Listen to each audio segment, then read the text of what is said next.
Hey everybody, how's it going? Welcome back to the channel. In this video, we're going to talk about the new DLSS5. This is a showcase that Digital Foundry did on their channel. The original video is going to be linked in the description down below. Now, the reason why I choose to talk about this is because, as they say, this new technology is going to be very disruptive, but not, at least in my opinion, it's not going to be disruptive in a good way. So DLSS, it's short for the Deep Learning Super Sample.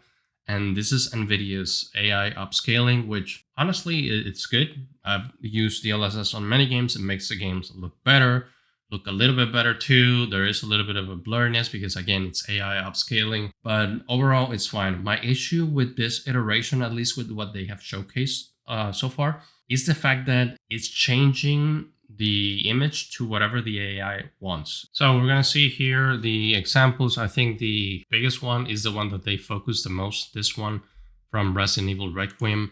You can see here on the right, this is Grace from the game with DLSS5 off. But when you turn DLSS5 on, it looks like, I don't know, like an Instagram filter. You can see, like, if you look at her lips, look at the size of her lips, all of a sudden her lips get fuller.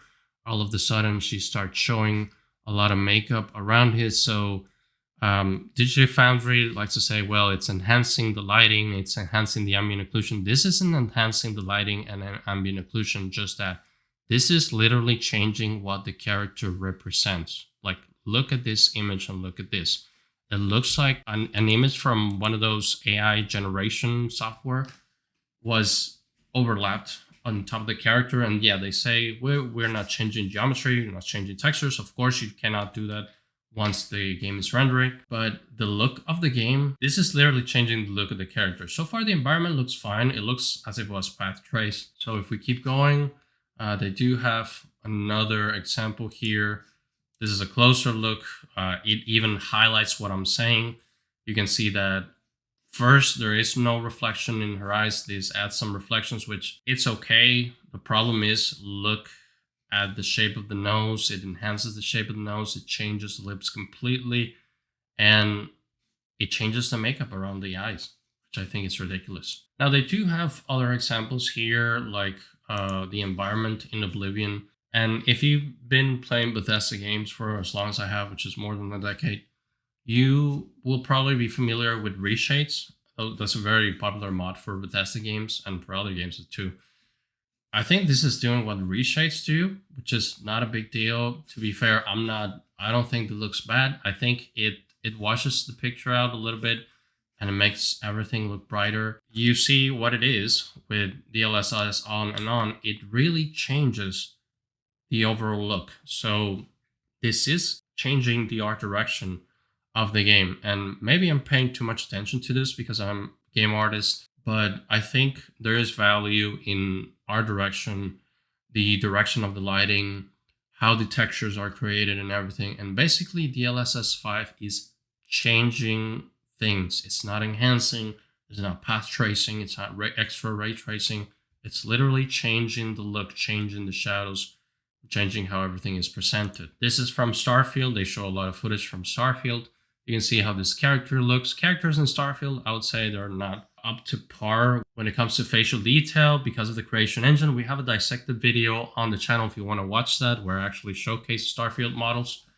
But if you see it with DLSS on, and everything looks so clean, like everything looks so new and contrasty about the jacket, and it gives this AI look to the image, you know? This look that when you see an image, you always tell, like, this is generated by AI, whereas it doesn't look like a video game anymore. And this is one of the offending one from Starfield. You can see that, you know, this is the intro, the two characters from the intro. But when they activate DLSS, it just changes the characters to something else entirely. And now it looks like if somebody photoshopped some AI characters on top of the a Starfield environment. If I were to show you this picture randomly, you would say, oh, you just generated that with AI. That's not an image from the game, which, I don't know. Some people seem to like that. I think the overall consensus is that this doesn't look great. And I know beauty is in the eye of the beholder. it's an opinion, it's very subjective, but what's not subjective is the fact that this is changing the direction of the game. And I do hope Todd Howard signed off on this, apparently, from what they say in the video. I do hope that other game studios say no to this unless you fix how it applies the changes to our game, because this is literally invalidating everything that was art directed and everything that was done by the art team, and just applying something else entirely that the AI wants to do. So what do you think of this? Do you like it? Do you hate it? Do you think it's slop? Let me know your thoughts in the comment sections down below. Leave a like as it helps the channel a lot. Thank you so much for listening to me all the way to this point. Share the video around, subscribe if you haven't, and I'll see you in the next one.